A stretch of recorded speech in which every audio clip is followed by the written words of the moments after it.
राम। राम एक छोटा सा शब्द है, पर हर स्थिति में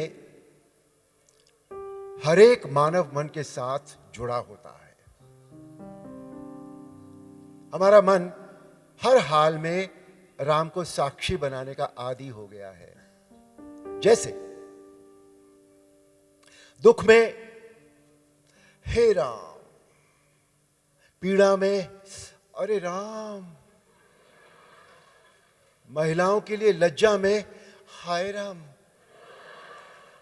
अशुभ में अरे राम राम राम राम राम, शपथ लेनी हो तो राम दुहाई, अज्ञानता हो राम जी जाने, अगर हम अनिश्चित हो, इंडेफिनिट हो तो राम भरोसे, अगर हम अचूकता की बात करते हो तो राम बाण, और सुशासन की बात करते हो तो राम राज्य, और अंत में तो भाई राम नाम सत्य है ही।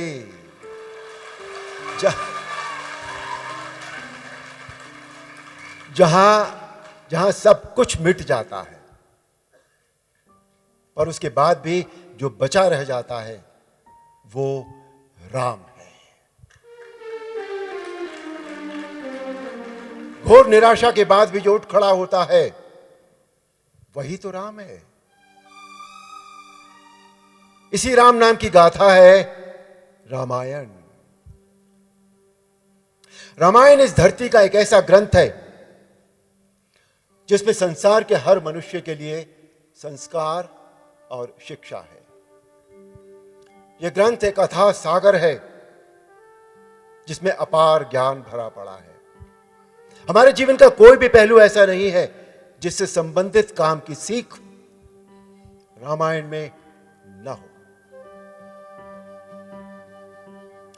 While we learn about love, friendship, family,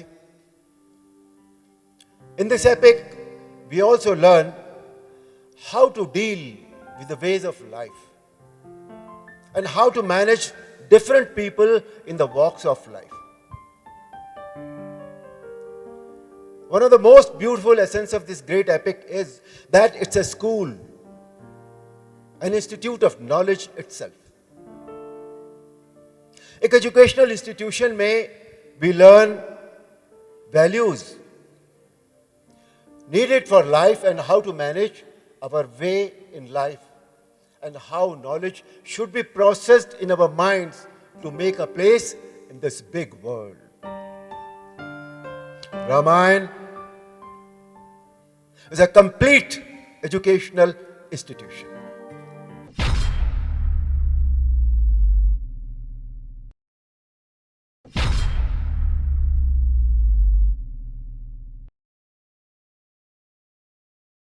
भगवान जानते थे कि धरती पर अत्याचार, अधर्म, पाप, आतंकवाद बहुत बढ़ा हुआ है, पर उन्होंने अवतार तब लिया जब धरती माता सहित सृष्टि के कई अधिकारियों ने यानी देवताओं ने मिलकर उनसे प्रार्थना की। भगवान अकेले अवतार लेकर भी तो रावण के साथ साथ सारे राक्षसों को मार सकते थे, भगवान थे, और उन्होंने अपने तीन तीन भाइयों के साथ अवतार लिया, भरत, लक्ष्मण और शत्रुघ्न। साथ ही धरती पर और भी कई जगहों पर अपने विश्वसनीय देवताओं को अलग अलग रूप में पहले ही भेज दिया। इससे हम क्या सीखते हैं? इससे हम यह सीखते हैं कि हम छोटा बड़ा कोई भी काम करने का विचार करें तो हमारे पास हमारी एक कोर टीम जरूर होनी चाहिए, जो हर सिचुएशन में एक दूसरे का साथ दे। ये बात स्टूडेंट्स के लिए भी उतनी ही जरूरी है जितनी प्रोफेसर्स के लिए, एक एकेडमी के लिए भी उतनी ही जरूरी है कि टैलेंटेड और योग्य लोगों की एक रिस्पॉन्सिबल टीम उनके पास होनी चाहिए, जैसी आपके पास है।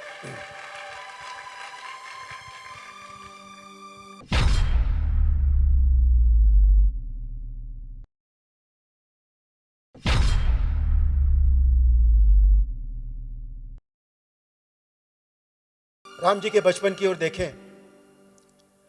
बचपन में राम जी ने कभी अपनी ओर से किसी के साथ बुरा व्यवहार नहीं किया, न ही किसी से रिश्ते खराब किए। उन्होंने सबसे अच्छा व्यवहार बनाए रखा और उसका परिणाम देखिए कि घर परिवार या देश के लोग ही नहीं, बल्कि जब वो जंगल गए थे उस समय आदिवासियों में पशु पक्षियों तक ने विपरीत परिस्थितियों में उनका साथ दिया। यह सीख हम सबके लिए बहुत मायने रखती है कि कब कौन किस काम आ जाए ये कहा नहीं जा सकता। इसलिए जितना हो सके सबसे अच्छा व्यवहार बनाए रखने का प्रयास करना चाहिए। हमें इस पल का तो पता होता है, भविष्य के पल का नहीं पता होता कि कल क्या होगा। इसलिए व्यवहार बहुत जरूरी है।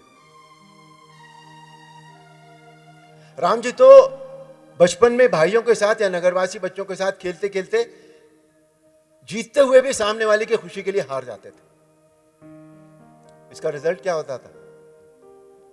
राम जी को तो कोई उसका असर नहीं पड़ता था, लेकिन दूसरे कामों में वो सभी बच्चे पूरी निष्ठा और समर्पण के साथ राम जी का साथ देते थे। यह बात हर फील्ड में जस्टिफाई होती है। जब हम अपना व्यवहार किसी के साथ ठीक रखते हैं तो वो व्यक्ति आउट ऑफ द वे जाकर भी हमारा साथ देता है।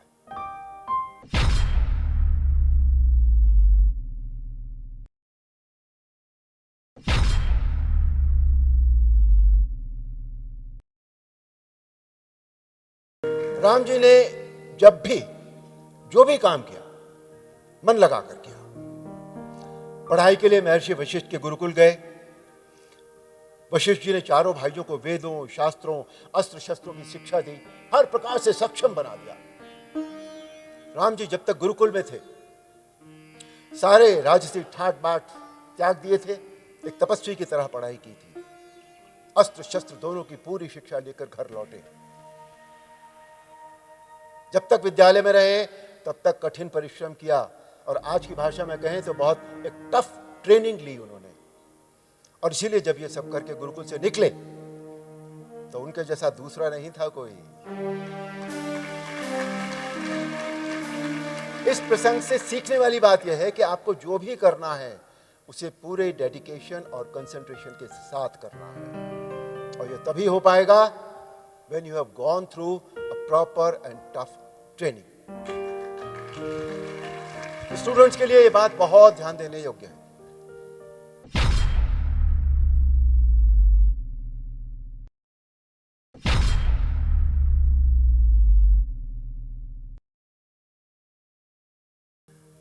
राम जी के जीवन में कई वनगमन हुए।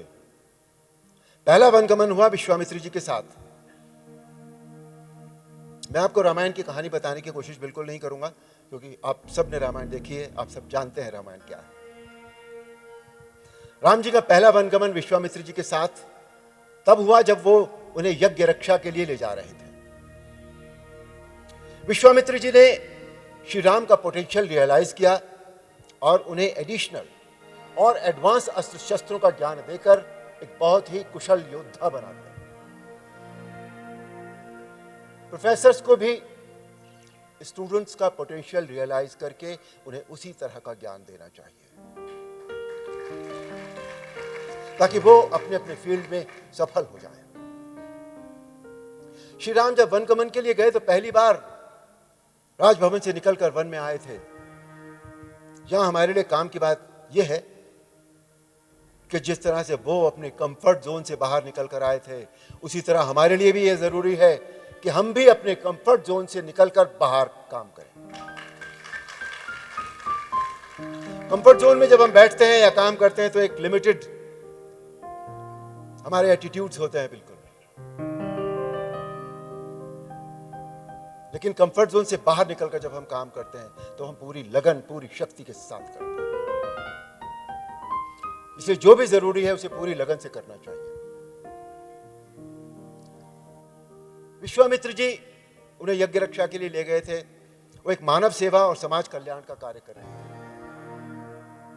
जिसको पूरा करने के लिए उन्होंने दशरथ जी से राम को और लक्ष्मण जी को मांगा, और दशरथ जी ने बगैर सोचे समझे एक पल की भी देरी नहीं की। राम और लक्ष्मण इतने सालों बाद पढ़ाई करके गुरुकुल से वापस लौटे थे। मां कौशल्या ने कहा भी कि नहीं, ये बच्चे हैं अभी। राजा दशरथ ने एक पल के लिए भी नहीं सोचा, ले जाइए।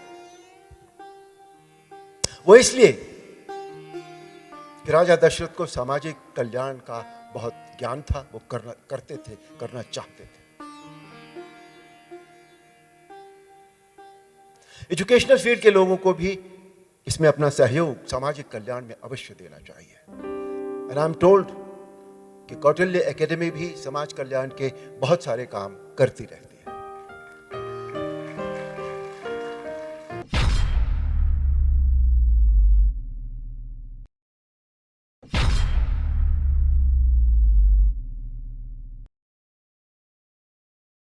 कुछ समय पश्चात राजा दशरथ ने श्री राम को युवराज घोषित कर दिया। श्री राम के राज तिलक की तैयारियां हुई। अचानक मंथरा दासी का आना। उसने रानी कैकेयी के ऐसे कान भरे कि महारानी की मति भ्रष्ट हो गई, बुद्धि पलट गई। रानी कैकेयी को चिंता में डाल दिया। और आप जानते हैं, चिता तो व्यक्ति को मरने के बाद जलाती है, चिंता व्यक्ति को जीते जी जला देती है।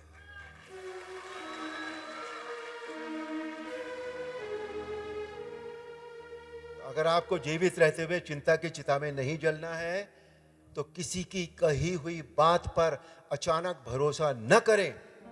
अपने बुद्धि विवेक से सोच विचार करके फैसला लें, यानी कान के कच्चे न बने।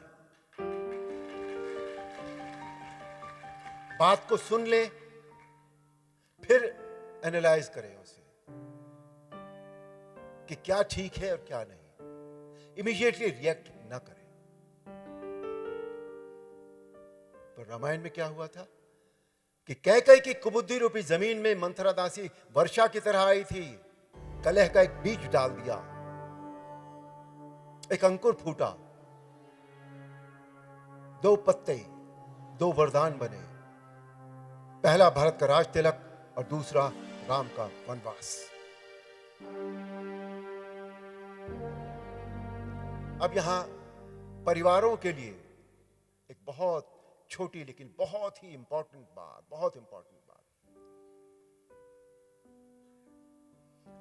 बेवजह नहीं पड़ती है रिश्तों में दीवार। बेवजह नहीं पड़ती है रिश्तों में दीवार। कोई अपना ही जहर घोलता है अपनों में।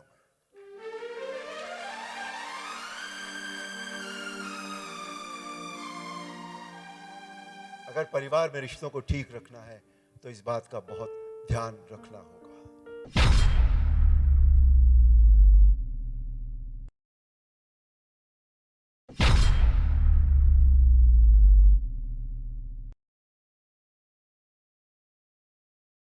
पंचवटी में एक प्रसंग आता है कि रावण की बहन शूर्पणखा ने राम जी और लक्ष्मण जी को रिझाने का प्रयास किया और उसकी इसी कोशिश में लक्ष्मण जी ने उसके कान और नाक काट दिए।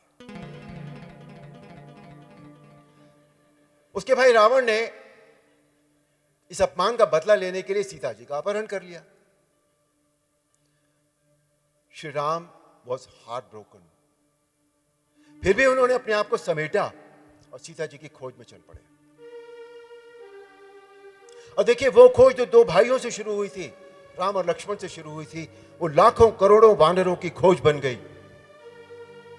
और वो खोज फाइनली पहुंच गई लंका के राजा रावण तक।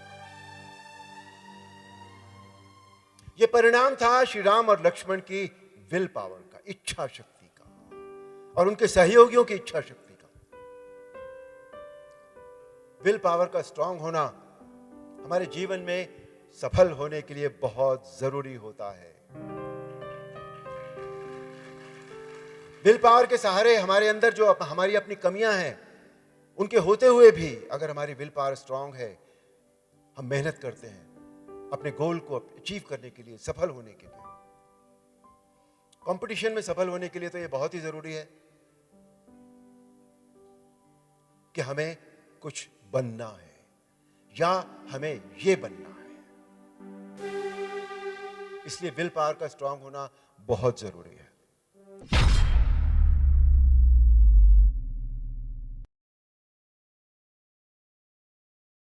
राम जी की और क्वालिटीज देखें तो धैर्य, पेशेंस, धर्म यानी ड्यूटी, कर्तव्य, और दूरदर्शिता यानी फोरसाइटेडनेस। सीता जी की खोज में श्री राम जटायु से मिले। उसने उन्हें सीता जी का पता बताया कि रावण ले गया है, दक्षिण दिशा की ओर गया है। वन वन भटकते रहे। कबंध नाम का एक राक्षस मिला, उसके कहने पर वो शबरी से मिले। शबरी से मिलने के बाद शबरी ने कहा कि आप ऋषिमुख पर्वत जाइए, वहां सुग्रीव होगा, उससे मिलिए। उस तरफ चले तो हनुमान पहले मिले सुग्रीव के भेजे हुए, और उनके सहयोग से वो सुग्रीव से मिलते हैं। ये जो पूरा जर्नी है श्री राम की, ये हमें क्या बताती है? ये हमें बताती है कि networking and building connection is a की फैक्टर फॉर एनीबॉडीज सक्सेस।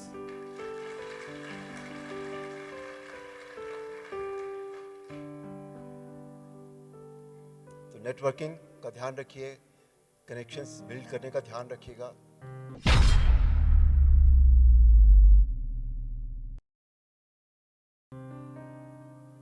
अब बात करते हैं कुछ मॉरल्स की। राम जी सुग्रीव से मिले, उसका सारा हाल जाना, फिर हनुमान जी की प्रेरणा से अग्निदेव को साक्षी बनाकर सुग्रीव से मित्रता कर ली। सुग्रीव की उस समय की दशा आप सब जानते हैं। उस समय अपने भाई बाली से वो त्रस्त था, लाचार था। श्री राम के पास सीता को खोजने के लिए दो विकल्प थे। मैं यहां जब भी आता हूं गोलियां क्यों चलती हैं? यहां ऐसा क्या है यहां पर?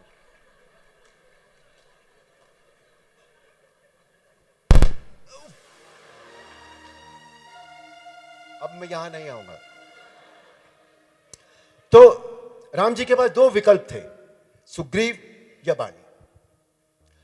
बाली बहुत शक्तिशाली था, रावण से भी ज्यादा शक्तिशाली था। अगर वो शक्तिशाली बाली को चुनते तो उनके लिए चीजें बहुत आसान हो जाती। लेकिन श्री राम ने सुग्रीव का साथ देने का निर्णय लिया, क्योंकि सुग्रीव धर्म के साथ था और बाली ने उसे गलत कारणों से दंडित किया था। तो नैतिक मार्ग का अनुसरण करते हुए श्री राम ने सुग्रीव को विजय दिलाई, उसका राजपाट वापस दिलाया। इसको हम यूं समझें कि श्री राम ने पहले अपना दुख दूर नहीं किया, सीता जी वाला, पहले मित्र के दुख को दूर किया। सुग्रीव को बाली से मुक्ति दिलाई, मित्रता का धर्म निभाया। उसके बाद उन्होंने अपनी बात कही। उधर सुग्रीव ने भी अपने मित्र धर्म का पालन किया और रावण पर जीत दिलवाने में श्री राम की सहायता की। तो इस प्रसंग से हमें बेसिकली यह समझ में आता है कि हमें मॉरल वैल्यूज और एथिक्स का पालन करना चाहिए जीवन में। ये सारी चीजें जितनी भी है ना, ये सब पॉजिटिव अप्रोच है जीवन की। पॉजिटिव अप्रोच से अगर जीवन लेकर चलेंगे ना, तो जीवन में आपको कभी भी दुख नहीं आएगा। ये सिर्फ किताबी बात नहीं है, ये जीवन का सत्य है। आपका मन हमेशा शांत रहेगा, आपके मन में हमेशा खुशी रहेगी, एक लगन रहेगी। तो इसलिए पॉजिटिव अप्रोच लेकर चलना बहुत जरूरी है। एथिक्स का पालन कीजिए। जब हम एक दूसरे के साथ एथिक्स का पालन करते हैं तो एक दूसरे पर विश्वास बढ़ता है, जो हमें सफलता की ओर ले जाता है।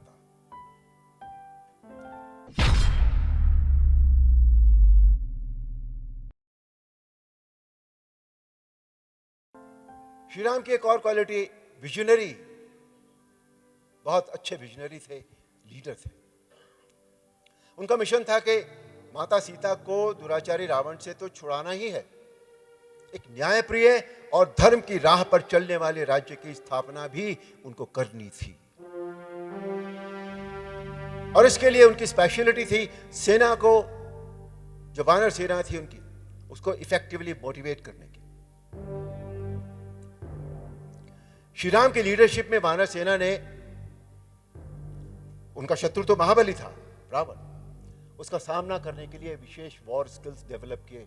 इससे मैं ये समझ में आता है कि बिना मोटिवेशन और ट्रेनिंग के कोई भी टीम मेंबर अपने लीडर के विजन को फॉलो नहीं कर पाता। लीडर्स तो बता देंगे कि तुम्हें क्या करना है, लेकिन फॉलो करने के लिए स्टूडेंट्स में के अंदर वो होना चाहिए कि हां, ये हमें फॉलो करना है। प्रोफेसर्स और स्टूडेंट्स के बीच में ये बात बहुत जरूरी है।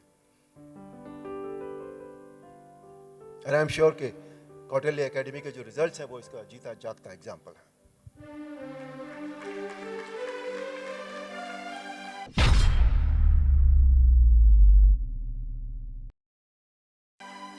आप सब स्टूडेंट्स कुछ समय बाद अपने अपने प्रोफेशनल फील्ड में काम कर रहे होंगे। एक बात का ध्यान जरूर रखिएगा, वो बात हमें हनुमान जी से सीखने को मिलती है। हनुमान जी से बुद्धि और वो बल वो सब नहीं, शक्ति तो वो तो है ही है। और बहुत अच्छी बात सीखने को मिलती है कि इफेक्टिव कम्युनिकेशन, यानी प्रभावशाली बातचीत, प्रभावशाली बात व्यवहार अक्सर चमत्कार कर देते हैं। सही शब्दों का सही जगह पर उपयोग करके, सही समय पर उपयोग करके हम अपना लक्ष्य आसानी से पा सकते हैं। हनुमान जी के माध्यम से रामायण में यह बात हमें कई जगह पर देखने को मिलती है।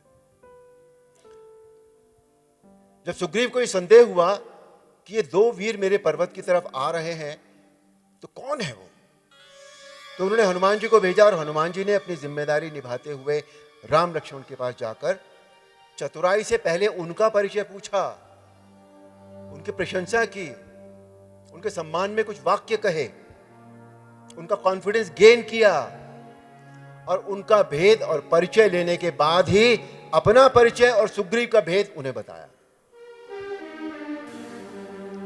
सही शब्दों का सही जगह पर सही समय पर उपयोग किया।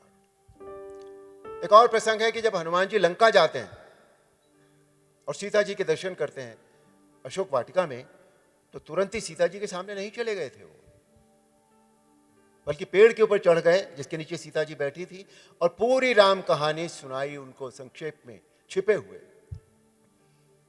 जिससे सीता जी को विश्वास हुआ कि वो सच में राम जी के दूत हैं और उनकी सहायता के लिए ही वहां आए हैं।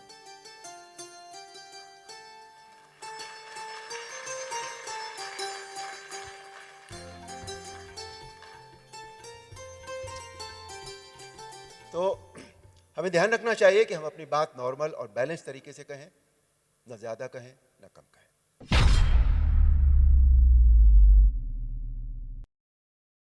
रामायण से जो अगली सीख हमें मिलती है वो ये है कि जब हम कोई टारगेट सेट करें तो हमारी प्रायोरिटी में वो टारगेट ही होना चाहिए और कुछ नहीं होना चाहिए। और टारगेट आपको सेट करने होंगे जीवन में, हर चीज के लिए टारगेट एक सेट करना होगा।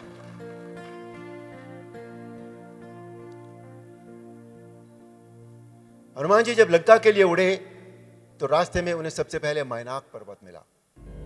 मैनाक पर्वत सोने का था, उस पर हीरे जवाहरात जड़े हुए थे, पर हनुमान जी के मन में लालच नहीं आया। मैनाक ने कहा भी उनसे कि आप विश्राम कीजिए थोड़ी देर यहां पर नहीं। उन्होंने प्रेम से उसको हाथ लगाया, छुआ और उसकी भावनाओं का सम्मान करते हुए आगे बढ़ गए, क्योंकि उनकी प्रायोरिटी कुछ और थी, उनका टारगेट कुछ और था। उनका लक्ष्य था लंका पहुंचकर सीता जी की खोज करना। उनकी प्रायोरिटी थी जल्दी से जल्दी सीता जी का पता लगाना। ये सीख हमारे बहुत काम की है। When we prioritize important things and create a roadmap, then success is close, very close.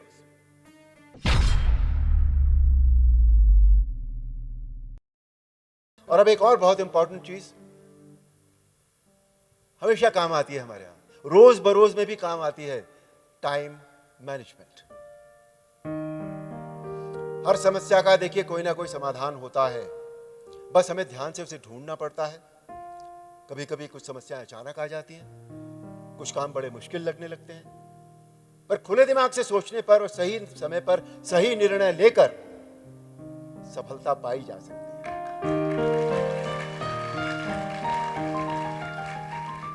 Hanuman ji ने बहुत अच्छा उदाहरण प्रस्तुत किया था इसका।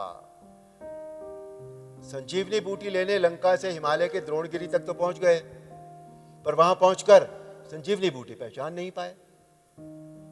परेशान नहीं हुए, धैर्यपूर्वक निर्णय लिया, उस पर्वत को ही उखाड़ा, कंधे पर रखा और चल पड़े।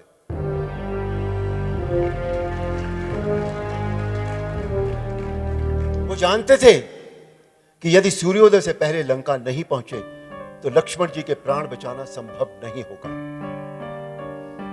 इसलिए बिना समय गंवाए संजीवनी लेकर लंका पहुंचे और लक्ष्मण जी की प्राण रक्षा हुई। यहां हमें यह सीखने के लिए मिलता है कि हमें अपनी प्रायोरिटीज को समय पर पूरा करने का सदैव प्रयास करना चाहिए। सफल होने के लिए यह बहुत जरूरी होता है।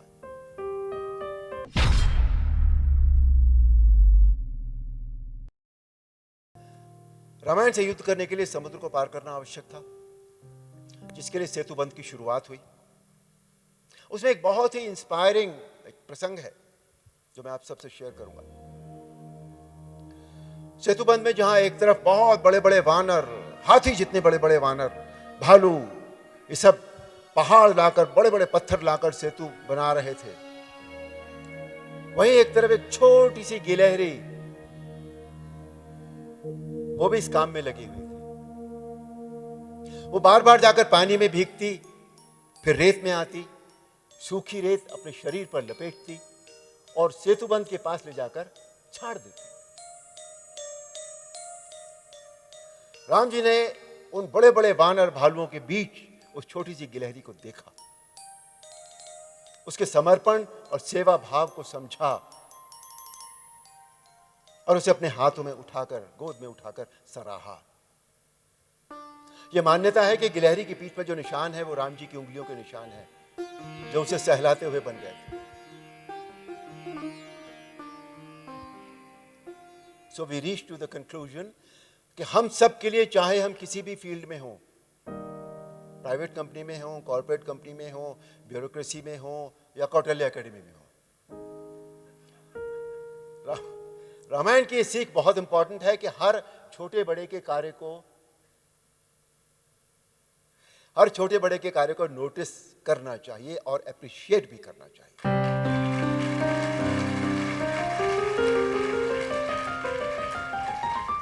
राम जी ने छोटी सी गिलहरी की भी प्रशंसा की और जब हनुमान जी संजीवनी बूटी के लिए पर्वत उठाकर लाए तो उनकी भी प्रशंसा की, उनको भी एप्रिशिएट किया। ये सारी बातें ऐसी हैं जो जीवन भर हमारे काम आती हैं, रोज रोज हमारे काम आएंगी ये बातें।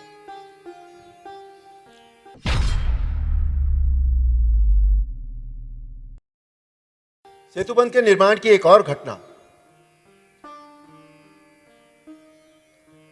राम जी ने देखा सभी सेतुबंध कर रहे हैं तो सोचा मुझे भी हाथ बटाना चाहिए इसमें। उन्होंने भी एक पत्थर उठाया, पानी में डाल दिया, वो पत्थर तो डूब गया। राम जी बड़े परेशान हुए, आश्चर्य हुआ उन्हें।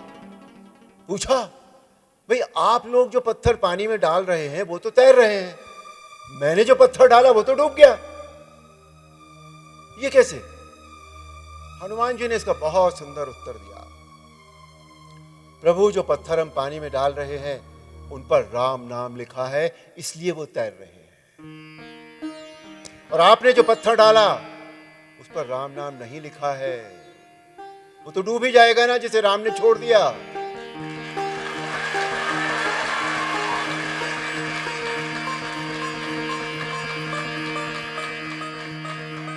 प्रभु, ये पत्थर जो तैर रहे हैं ये नाम के प्रभाव से तैर रहे हैं, प्रभु, राम के नाम के प्रभाव से। ये क्या है? ये है इंपॉर्टेंस ऑफ ब्रांड, ब्रांड जिसे हम कहते हैं, जिसकी बात आप कहां गए, वो मनमोहन जी कहां गए, उन्होंने की थी। राम से बड़ा राम का नाम, बना दे सारे बिगड़े काम।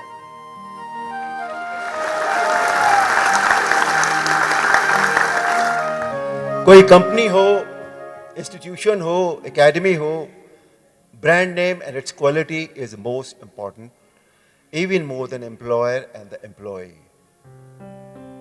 Nothing can be bigger than the brand. In any case, the brand name should not be affected, even by the owner himself and all the responsible members of the company. They should take measures to take care of it. आज की जो हमारी commercial fields हैं सारी, उसमें brand से बड़ा कुछ भी नहीं है। और ब्रांड कौन बनाता है? उसमें काम करने वाले लोग ही बनाते हैं, वही बनाते हैं।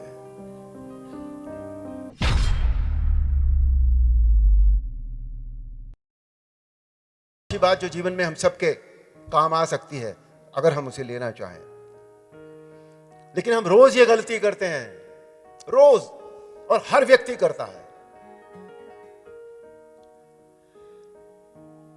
श्री राम ने कभी किसी को बदलने या सुधारने की चेष्टा नहीं की। किसी से नहीं कहा कि तुम ऐसे हो जाओ, तुम ये करो, तुम ऐसा मत करो, ऐसा कर लो, नहीं। He never said it, not even once. उन्होंने कभी किसी को बदलने या सुधारने की चेष्टा नहीं की, बल्कि अपने व्यवहार से, अपने वचनों से, अपने कर्मों से ऐसे एग्जाम्पल्स और स्टैंडर्ड स्थापित कर दिए जो आज भी हम सब के लिए आदर्श है।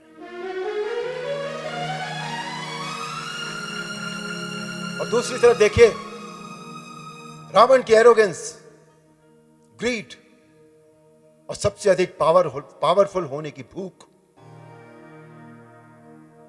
वो किसी के लिए भी घातक होती है। जो भी लीडर सेल्फ इंटरेस्ट को अपनी टीम, अपनी ऑर्गेनाइजेशन से और समाज से ज्यादा महत्व देता है, वो अपने कार्य क्षेत्र में एक ऐसा जहर घोल देता है जिससे ट्रस्ट और लॉयल्टी खत्म हो जाती है। रामायण में यह भी बताती है कि लीडर्स के रास्ते में हो सकता है बहुत सी रुकावटें और बाधाएं आए, लेकिन ये बहुत जरूरी है कि वो अपने लॉन्ग टर्म गोल पर फोकस्ड रहें, टेम्पररी सेटबैक से हताश न हो। आप सबको भी अपने अपने फील्ड में लीडर बनना है, ध्यान रखिए बात। तो finally we come to the conclusion कि हम सब, आप सब श्री राम की पॉजिटिव क्वालिटीज को अपनाएं, रावण के अवगुणों से दूर रहें, आप अवश्य सफल होंगे। और स्वयं को आप अवश्य सफल होंगे और स्वयं को, अपने परिवार को और समाज को एक ऐसा जीवन देंगे जिसमें सदैव होगी अधर्म पर धर्म की विजय, अनीति पर नीति की विजय, अन्याय पर न्याय की विजय और झूठ पर सत्य की विजय।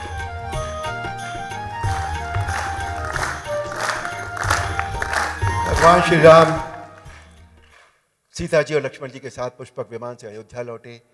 उस रात अमावस्या थी। उनके स्वागत में पूरी अयोध्या को दीपों से सजाया गया। तभी से दीपावली मनाने की परंपरा का शुभारंभ हो गया।